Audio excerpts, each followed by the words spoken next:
action. En 1984, on a transféré au thermomécanique. Avant, dans le fond, on prenait du sulfite, de la pâte mécanique, chimique, ça sentait plus mauvais. Pouvez-vous me parler de ça un peu, dans le fond, le changement que ça a fait? Bon, la pâte thermomécanique, c'était des essais pendant plusieurs années. Il y avait une compagnie américaine qui était ici, que des petits raffineurs fait des essais. Quand la décision a été prise, le gros défi, c'était la nouvelle technologie. Les travailleurs devaient s'adapter à ça et perte d'emploi.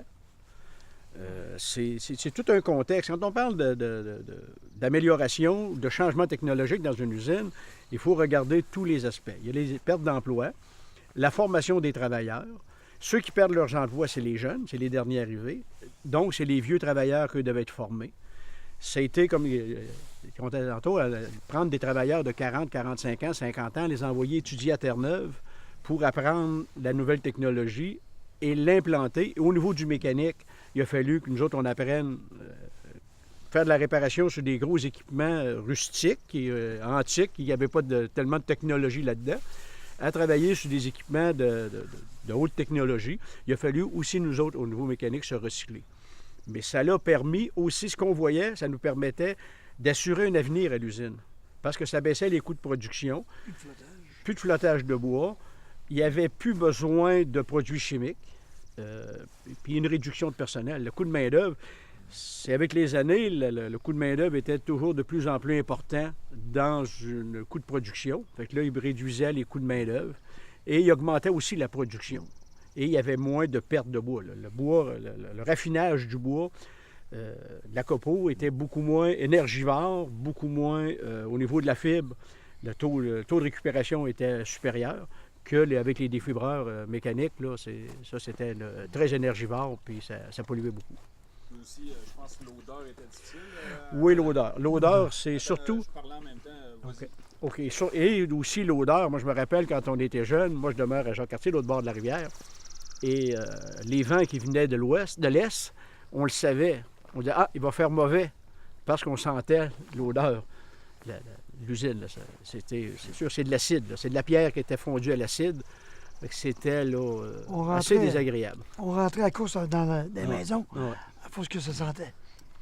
Mais on revenait aux travailleurs en 84.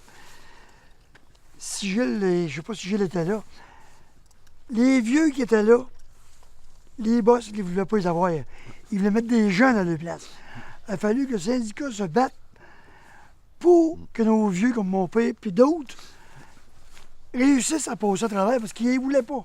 Ils voulaient mettre des jeunes. C'était un combat, ça aussi. Tu viens-tu de ça, toi, Gilles? Oui. On se rappelle, là, je parlais tantôt de l'université. Ça a commencé là, l'université. Parce que 84, la phase 2 du PTM, c'est aussi 130 jobs. C'est 130 personnes qui perdaient leur job directement ou indirectement. Donc, quand Claude fait le lien avec la formation, puis la position de la compagnie, puis, qui était un petit peu différente de la position du syndicat, c'était ça. Oui, on est d'accord avec les changements technologiques, ça a survécu l'usine, etc.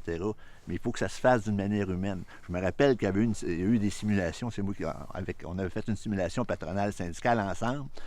Puis il y avait 130 jobs. Donc, on jouait un petit peu avec les travailleurs sur un échiquier. Puis on disait, ben oui, la formation, puis ça.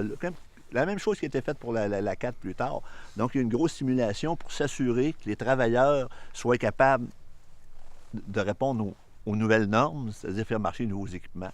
Mais le côté humain était bien, bien fort. Donc, c'était difficile d'accepter une perte de 130 postes, mais c'était aussi intéressant parce que ça assurait la survie de l'usine à long terme. Puis quand on parle de l'implication du monde, du monde d'ici, c'était ça ce qu'il voulait. Il voulait que cette usine-là fonctionne. Il n'y avait pas d'œillère. Il voulait que ça fonctionne. Il savait que pour que ça fonctionne, il fallait que ça évolue, que les nouvelles technologies arrivent.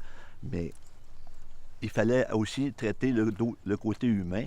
Puis le côté humain, bien, normalement, c'est les travailleurs, les mouvements ouvriers qui sont capables de traiter ça. L'employeur traitait, lui, le côté financier. Puis je pense que dans un côté financier, ça prend aussi un côté humain.